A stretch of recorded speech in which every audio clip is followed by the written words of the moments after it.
Very distinguished colleagues, I'm Ahmed Lawan. I represent Yobe Senatorial District. Mr. President, let me join my colleagues to sympathize with people and government of Kebbi State, and indeed the people of Nigeria. Mr. President, in 2014, the federal government of Nigeria launched the Safe School initiatives after the Chibok girls were abducted. A former British Prime Minister, Gordon Brown, who then worked with Global Business Coalition for Education, was also in Nigeria to work with our leaders to ensure that we created safe education and learning environments in our schools.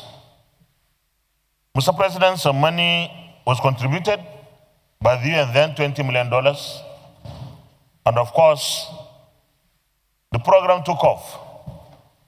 But as soon as it took off, I think it went down.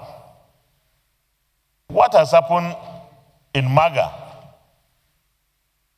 is simply the kind of situation that we face in almost every part of this country.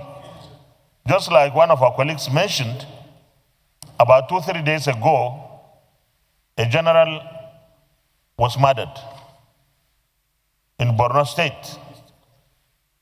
A general and his team who were working, fighting insurgency, fighting to protect us. It is very important here, Mr. President, that we address the security situation very squarely. This administration is making a lot of investment in the security sector. I believe that with a lot of money, funds, and resources going into our armed forces, we should be asking for better outcomes. We should be looking at time frames. It shouldn't be an endless war against the insurgents. Can we really afford to fund our armed forces and other security agencies better, given the fact that we now have more revenues than before, and insist on value for money? Or else we look for others who can do it better. I also want to suggest that the relevant committees of the Senate investigate what has happened to the Safe School initiatives. Because this program was at the beginning working, but no one talks about it anymore. What can we do to protect our children and wards when they go to school? Mr. President, Nigeria has been taking more than 40, 50 years back educationally because of the insurgency factor in northern Nigeria. And I said Nigeria has been taken back, not northern Nigeria. Because what happens in any part of our country affects the other parts. And it is very important that because these children are our future, we have to do everything possible to ensure that we improve on the security situation generally, but come up with something that will ensure that parents feel comfortable, feel that their children will be protected when they go to school.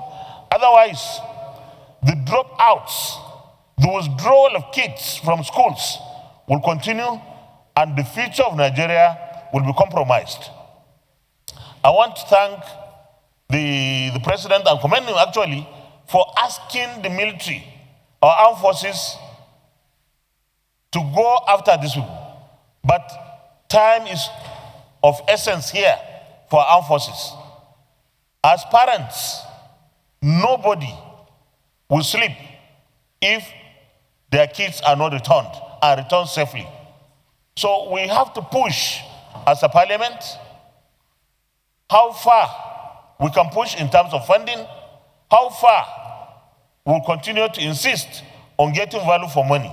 But it is very critical that I insist here that we meet with security chiefs, not only on this, but on other situations that have just reared their heads. Thank you very much for the privilege. Now, we don't have much time remaining, but I will